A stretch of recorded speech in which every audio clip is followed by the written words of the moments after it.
Bonjour et bienvenue au podcast de sorcellerie.net. Mon nom est Dead Breeze et je suis en compagnie de Zelda. Allô Zelda! Bonjour Dead Breeze! Ça va bien? Oui, je vais très bien. Et toi? Oui! Donc aujourd'hui, comme sujet, on fait la première des parties pour le chakra. Donc on parle du chakra racine, aussi appelé le Muladhara. Hein? Je suis pas super bonne avec les termes, hein? Fait que ça a pas changé depuis la dernière fois. Fait que là-dessus, je vais te laisser le décrire un petit peu. En gros, c'est le chakra qui se retrouve plus, tu sais, comme au niveau de la racine, en bas du corps. Donc, c'est le chakra qu'on retrouve vers le bas du corps. En gros, on dit que c'est le chakra qui serait le lieu de l'énergie sexuelle mâle. Ça donne un peu une idée de où est-ce qu'il se trouve. C'est situé au périnée. En gros, c'est le chakra qui est plus lié sur, tu sais, comme de la sécurité, du confort et de la protection. Euh, on dit que ce chakra-là serait le siège de la mémoire karmique. En gros, c'est plus l'enregistrement de tout ce que nos ancêtres ont fait, ont pensé, ont expérimenté, puis un peu de l'impression de leurs problèmes. Mais là, ça, c'est quand vraiment on se concentre dans ce chakra-là. Je suis à peu près sûre que ça ne sera pas vraiment votre intérêt principal en y allant. Ce chakra-là, en gros, ça, pour encourager la concentration, il y a un mantra spécial, c'est l'âme. Pour ceux qui ont plus l'oreille musicale, ça représente aussi la note do. Donc, ça peut peut-être vous aider à peut-être vous situer un peu, comme comment dire votre lame, ça l'aide vraiment, ça permet de vous aider à ouvrir votre chakra. Muladhara? Je pense que je l'ai dit un peu mieux cette fois-ci. Le Mula signifie racine et le Adhara se traduit aussi par les bases ou la fondation. Donc on le revoit là, au niveau du concept du chakra, que c'est vraiment le point de départ. Là. On commence par là généralement. On Au commence niveau par là. au niveau des éléments, évidemment, c'est la terre qui est liée à ce chakra. Forcément, c'est pas mal ce qui se rapproche le plus du sol. Donc, très rapproché à ça. Dans les parties corporelles, bon, on parle des glandes surrénales, la colonne vertébrale, on parle des reins, des jambes, des os, des pieds, du rectum, du système immunitaire et des dents. Je vais t'avouer, personnellement, ça m'a surpris les dents. Parce que je trouve qu'il n'est pas en bonne place. Je suis en train de me Mais, dire, hey, c'est tout ce qui est en bas. Puis là, c'est là que tu as nommé les dents. J'ai fait, t'as un peu, là, ça marche pas. mais, mais il y a probablement une explication, mais c'est pas la seule place où j'ai vu que les dents étaient liées. Donc, des fois, je sais pas si c'est parce qu'on mange dans quelque chose de solide, j'ai aucune idée. Ou c'est parce que c'est Hein? un besoin de base de manger. J'ai aucune idée. S'il y a quelqu'un qui connaît l'information, On écrivez-nous serait sur ben... un des endroits.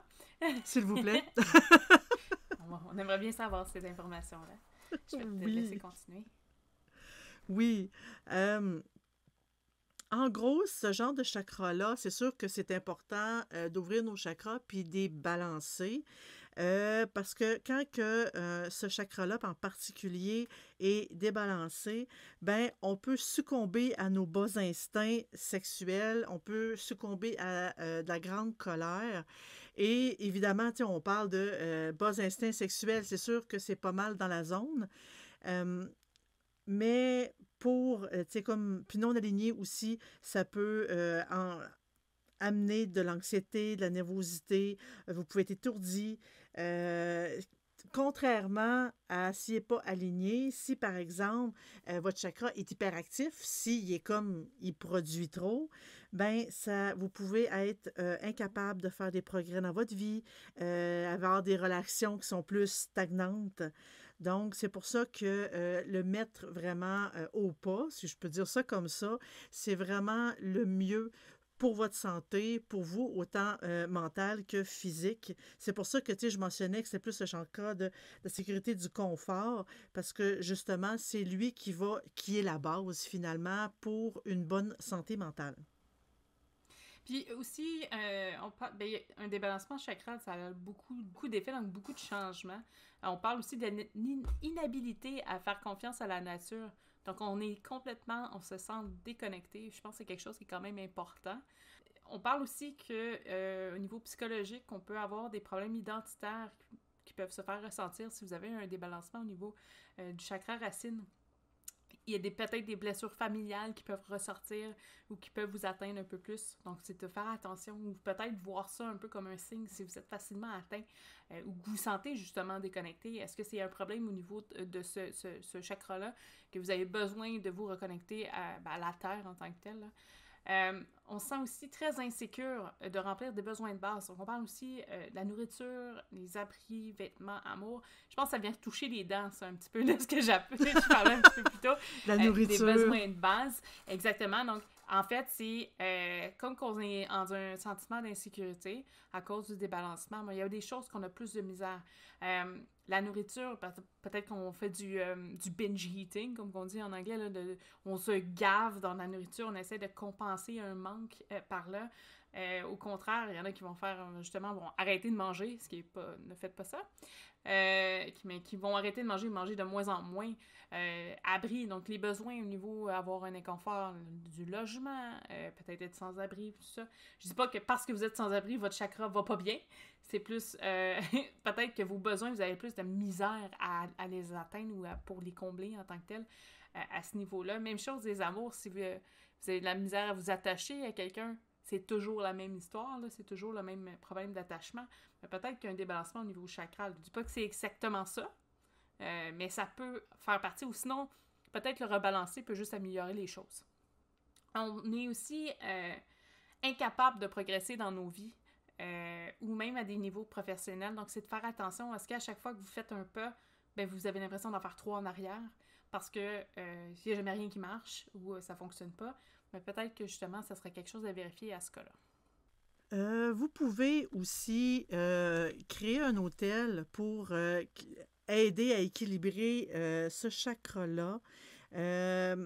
C'est en gros, évidemment, faire une méditation quotidienne pour, en face de cet hôtel-là. C'est vraiment une question d'effort, mais il y a aussi certaines pierres qui peuvent aider à les balancer en faisant de la méditation avec certaines pierres placées vraiment, comme normalement c'est à l'endroit précis du chakra, mais il y a certaines autres parties du corps qui pourraient faire aussi le travail. On parle, par exemple, comme moi, j'ai dans mes notes des émeraudes ou du saphir bleu, que le saphir il est plus reconnu pour la clarté au niveau spirituel ou la connexion au niveau comme des ancêtres et cosmiques. En gros, ces pierres-là, ça peut aider à calmer le chakra en nous amenant avec une résonance plus profonde avec la mère nature. Il y a d'autres types de pierres. J'ai la cornaline, la tourmaline noire, que ça soit poli ou non. En gros, ces pierres-là, on peut méditer avec la pierre dans nos mains, la main non dominante, placée en bas, comme plus vers le chakra. Et avec cette méditation-là, ben, en se mettant ou pas avec la pierre, ben, ça peut aider à harmoniser un peu plus notre chakra.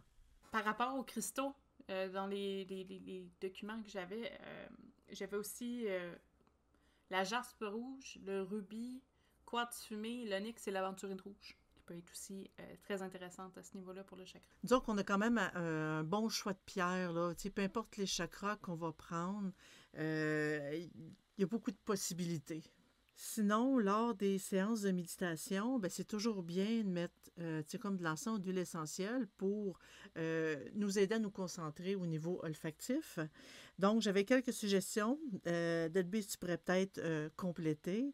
Quelques huiles essentielles. Moi, j'ai du bois de cèdre, du patchouli. J'ai aussi de la myrrhe que j'avais noté. Est-ce que tu en as d'autres? J'avais le pissenlit. Le reste, tu les as tous nommés. Donc, avec le pissenlit. Tu vois, c'est même pas une huile essentielle que je pensais qui était vraiment utilisée beaucoup. Fait que je savais même pas si ça existait une huile essentielle. Moi, je En l'ai... fait, je pense que tout existe en huile essentielle, si on veut. Quoique le pissenlit, c'est pas vraiment une fleur qui sent excessivement bon. En tout cas, tous les Québécois, on peut le dire, c'est une infestation d'habitude dans nos jardins. Mais infestation, je m'excuse, je cherchais mon mot. Donc, puis c'est pas la fleur qui sent le meilleur. En huile essentielle, j'aurais jamais pensé aller jusque-là. Je pourrais parler vite fait du yantra en tant que tel. C'est souvent le logo là, qu'on voit pour représenter le chakra. C'est une fleur à 4 pétales qui symbolise 4 directions et les qualités du bonheur. Donc, on a un carré aussi, souvent, qui représente l'élément de la terre. Donc, ça, vous pouvez le voir souvent là, dans la symbolique, le carré pour la terre. On retrouve un croissant de lune qui représente la source divine et la source qui, elle, est la source de toutes les énergies dans plusieurs icônes de ce chakra. Donc, si vous regardez là, plusieurs fois l'image d'espèce de dessin représentatif du Muladhara, vous allez voir, c'est quand même un symbole qui revient... il est similaire à chaque fois, mais un petit peu différent. Et comme c'est un chakra qui vous permet de vous ancrer, toutes les personnes qui ont des empathies ou ceux qui travaillent avec les énergies, c'est vraiment un chakra qui est votre objectif principal en tant que tel. Je ne dirais pas que c'est un objectif, mais avec lequel vous allez travailler le plus ou que vous voulez vraiment développer pour pouvoir bien faire les choses par la suite. Parce que justement, en étant ancré, en étant capable de se connecter avec les énergies, puis vous faisant qu'un avec ce chakra-là, dans le fond, ça vous aide beaucoup. Sinon, au niveau des... Ben là, je sais pas si on l'a dit, hein? On l'a dit que la couleur c'était rouge pour le chakra. Hein? Ben, si vous ne saviez pas, vous ne l'avez pas dit. On vous le dit maintenant. C'est rouge. L'affirmation qui est reliée au chakra, c'est « Je survis, je crois, je suis ». Donc, on fait confiance. Les sagesses, évidemment, la peur, confiance, sécurité, sexualité, Zelda l'a dit un petit peu plus tôt. Si vous êtes quelqu'un qui aime ça travailler avec la nourriture, on a aussi de la nourriture qui est reliée au chakra. Parce que la nourriture est reliée avec n'importe quoi. C'est pas négatif, là. En fait, tout est lié avec ça parce que c'est un besoin naturel, probablement. C'est plus un besoin essentiel. Oui, c'est ce que je voulais dire. On parle des légumes racines comme les betteraves, les carottes, l'ail, l'oignon, le radis, les patates. On parle des grosses protéines, en fait, des éléments qui sont riches en protéines comme les fèves, le soya, le beurre d'arachide et le tofu. Et les épices, paprika, poivre, romarin, noix de muscade et le cayenne. Donc, qui sont des trucs beaucoup plus liés au chakra racine. Vous allez voir, éventuellement, on va probablement faire, si ce n'est pas déjà fait, là, mais un podcast sur l'Ayurveda, la nourriture au travers des sciences indiennes, on va dire ça comme ça, où les épices ont un sens, tout un lien ou une espèce de qualité ou une symbolique, et vous allez voir, ça se rapproche de beaucoup avec ce qu'on voit ici là, au niveau des chakras racines et les autres, là, éventuellement.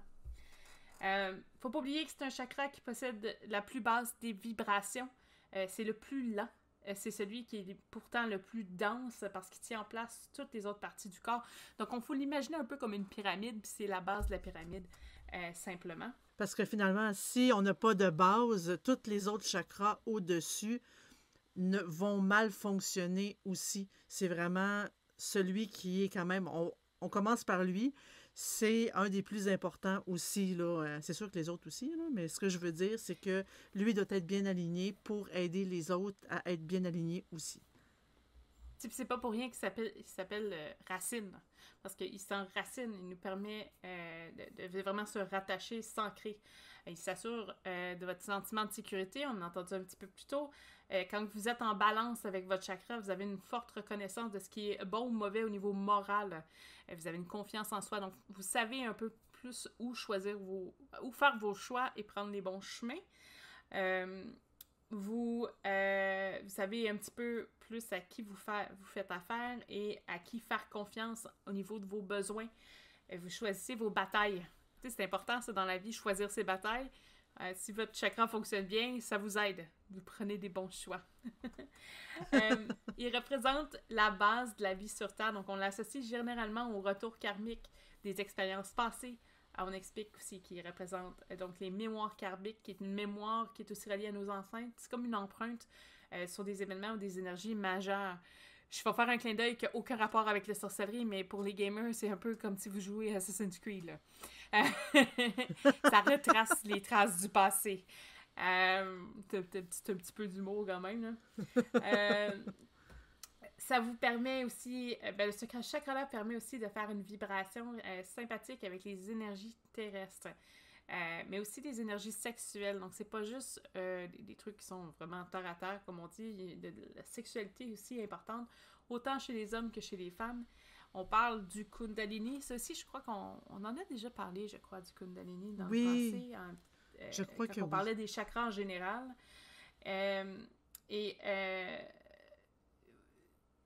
Dans le fond, c'est ça, ce pouvoir-là du Kundalini reste dans un endroit avant de s'élever via les yogas tantriques. Ça part du commencement. Ça part vraiment de votre chakra racine si vous désirez l'éveiller, là, parce que ça s'enroule autour de votre colonne et ça monte. Donc, il faut vraiment partir de la base. Toutes les relations sexuelles sont influencées par ce chakra. Donc, forcément, si votre chakra est débalancé, vos relations sexuelles ou amour, comme j'ai dit un petit peu plus tôt, vont être aussi débalancés. Donc, c'est important dans ce cas-là de vraiment faire attention du mieux que vous pouvez, là, mais de voir s'il n'y a pas des anomalies ou des trucs comme ça qui pourraient influencer votre vie sexuelle aussi. J'ai aussi quelques notes sur si vous voulez, par exemple, vous pratiquer le yoga, il y a quelques postures de yoga qui pourraient vous aider justement liées à ce chakra-là. Moi, je sais pas comment tu vas leur montrer, par contre. Ça a des noms. Non, Okay. ils ont des noms quand même. Oh, moi, j'aurais aimé la version avec la description complète, non? Et là, il tient boy, son ça bras va de être, là. gauche vers le ciel. Tant qu'ils pognent rien. Mais oui, non, inquiète-toi pas là-dessus. Ils ont quand même des noms. Et là, je pense que ce serait mieux que ce soit moi qui le dise, vu que c'est des noms à coucher dehors. Euh, Quoique, je suis pas nécessairement mieux. Donc, il parle de, tu sais, comme à la fin de notre session de yoga, on peut utiliser certaines positions, comme le Sirasana, qui dit que c'est c'est la posture là, d'assise simple, le Siddhasana ou le Padmasana, qui est aussi qui est la position du lotus. Euh, ou tout simplement être couché dans la position du corps, tu sais, comme reposé, couché, savasana. Utiliser ces positions-là peut aider justement à essayer de, tu sais, comme donner un petit peu plus de pep au chakra de la base. Et je ne ferai pas de détails sur toutes les positions et sur comment les faire. Ah, mais est-ce que tu as du support qu'on peut mettre? Non, moi, je pense qu'on n'a même pas ça. On pourrait peut-être le mettre sur le Discord. On va faire une publicité pour Discord. On vous fera des screenshots puis on enverra ça sur un des channels en disant Quoique, spécial podcast. ça se trouve très bien, par contre, sur Internet. C'est de l'information qui est assez facile à aller chercher aussi. Mais en effet, on pourrait sur Discord faire un petit bonus comme ça pour ceux qui viennent se joindre à nous. Sinon, par rapport au chakra, ce que j'ai trouvé intéressant, c'est que dans plusieurs... Bon, j'ai feuilleté, en fait, là, plusieurs livres pour les informations, parce que c'est pas quelque chose... C'est quelque chose que je devrais être un peu plus alerte, les chakras, mais que j'ai beaucoup de bizarre. Donc, j'ai fait des recherches, et il y en a un qui posait des questions à se réfléchir dans des questions qu'on devait se poser pour essayer de se demander, là... si ça va bien, si ça va pas, ou essayer d'approfondir notre lien avec le chakra. Et je trouvais que c'était intéressant, puis je pense que c'est une belle activité. On va peut-être pas pouvoir répondre de notre côté si on veut, peut-être pas. C'est quand même assez personnel, on va voir. Mais au moins, essayer de voir ensemble, là, si vous voulez faire l'activité, on vous l'encourage. Si vous voulez le faire, même comme on parle de Discord, go! On pourrait ouvrir un petit sujet, ou vous pouvez ouvrir un petit sujet, puis on en parlera en groupe. La première question pour le chakra racine de Muladhara, c'est sentez-vous que vous êtes en sécurité dans votre vie et pourquoi? Euh, je pense que c'est une question qui peut être intéressante parce que, bon, on en a parlé, quand vous êtes en débalancement, c'est la sécurité aussi qui en prend un coup. Donc, qu'est-ce qui vous... est-ce que vous vous sentez bien? Est-ce que vous vous sentez en... Ben, j'espère que vous vous sentez pas en danger, là, mais à risque ou instable? Ou qu'est-ce qui... est-ce que vous vous sentez correct? Si oui, qu'est-ce qui fait que vous vous sentez bien? Faut voir les bons côtés des choses aussi, pas juste le négatif, là. Donc, est-ce que, bon, vous vous sentez bien parce que vous avez une demeure où vous avez un toit au-dessus de votre tête, la nourriture, c'est pas un problème.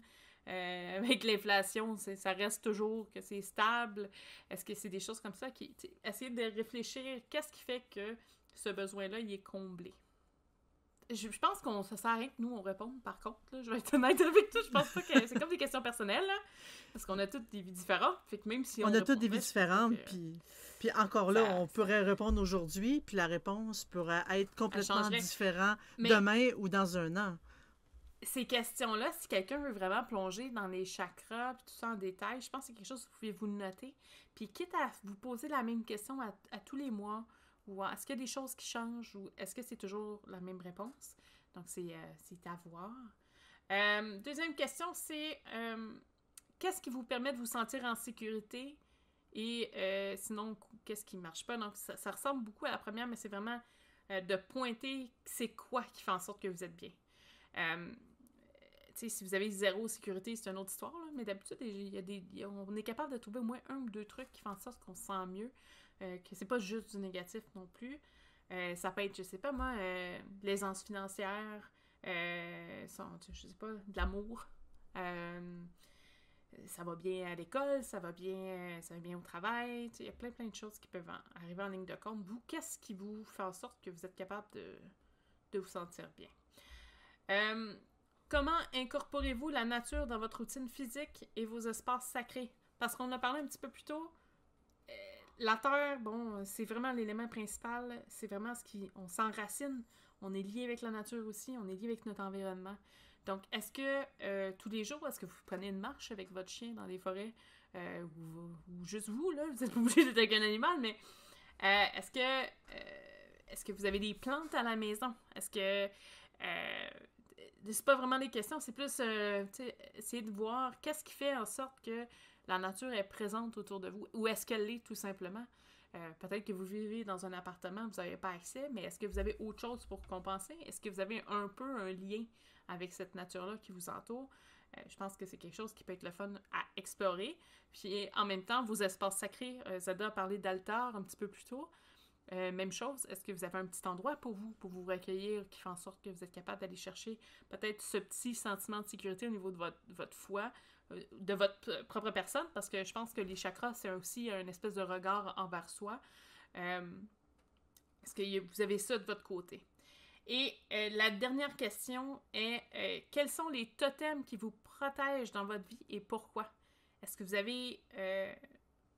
vous avez des symboles qui font en sorte que vous vous sentez en sécurité, vous vous sentez mieux, plus proche de la nature, que vos besoins de base sont complets? Est-ce qu'il y a des choses... C'est pas nécessairement un animal totem, ça peut être juste un objet.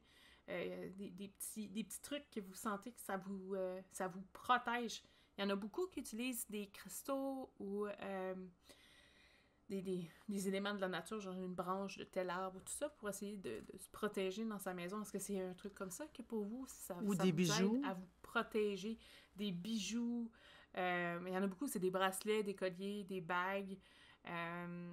Il y a plein de choses. Ça peut être quelque chose que vous avez fabriqué, ça peut être quelque chose que vous avez fait du do-it-yourself. Peu importe. C'est quoi vos petits symboles qui vous protègent ou qui vous font en sorte que vous vous sentez bien? Ces genres de questions-là aussi, ça vous permet de faire un constat. Est-ce que vous, cette dernière question-là, vous avez fait, moi, il n'y a rien qui fait que je me sens protégée, mais tout le long, vous sentez que vous ne l'étiez pas, ben peut-être vous pouvez essayer de trouver une façon de remédier à ça. Écoute, si je vais me chercher, je sais pas moi, 3 onyx, puis ça fait en sorte que je me sens mieux, parce que j'ai mis ça dans ma maison, puis je me sens protégée des mauvaises énergies. Je donne un exemple random, j'ai pas regardé les propriétés de chaque pierre, là. Mais si vous, ça vous fait du bien, puis ça vous donne une certaine protection ou un sentiment de sécurité, ben votre chakra, il va s'en tenir un peu mieux aussi. Donc, il y a ça aussi. Il faut vraiment voir avec vous, faire de la perspective, qu'est-ce que vous pouvez améliorer à ce niveau-là, ou qu'est-ce que vous pouvez faire là, pour que ça aille un petit peu mieux au niveau de votre chakra. Puis de jour en jour, travaillez doucement. On fait pas de rush, ça se fait pas en 3 jours, améliorer un chakra ou le rebalancer, hein, ça prend du temps. Faites des exercices, c'est-à-dire parler de yoga, de méditation. C'est vraiment faire un plongeon vers soi, voir, bon, est-ce qu'il y a quelque chose que je peux améliorer? Qu'est-ce qui fait faire en sorte que moi, je vais me sentir mieux? Parce que c'est beaucoup du moi, là. C'est moins vers les autres, là. On n'essaye pas de soigner les chakras de tout le monde, là.